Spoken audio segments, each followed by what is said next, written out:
Isang maganda, mapagpala, mapagbiyaya at makadiyos po na maga sa bawat isa. Maraming salamat po sa inyo at Merry Christmas sa bawat isa.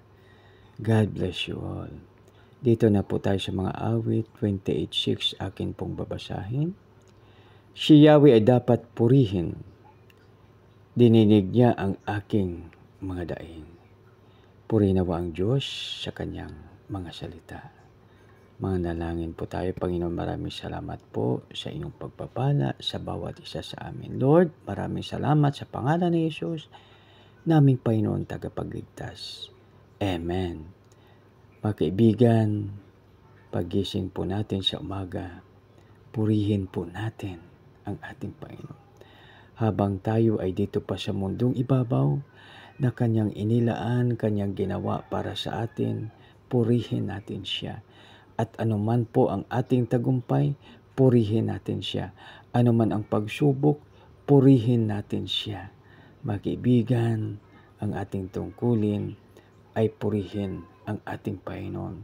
Bakit natin siya pupurihin? Dahil dininig niya ang ating mga daing.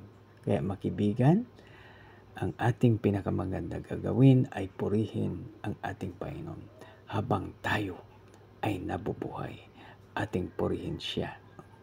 Dahil dito sa mga salmo, habang tayo nabubuhay o lahat na may buhay ay purihin ang ating Panginoon.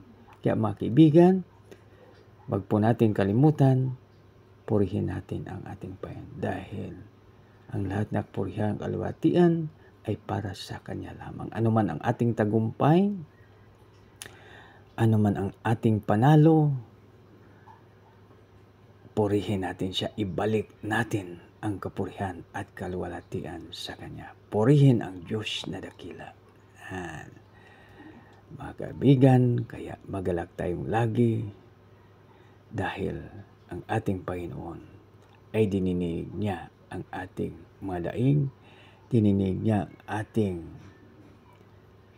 ang ating mga hiling sa Kanya at dininig niya ang ating prayer. Siya ating gabay, siyang ating patnubay, habang doon pa po tayo sa sinapupunan ng ating nanay, iningatan na po tayo ng ating Panginoon. Kaya maraming salamat, Panginoon, tayo manalangin.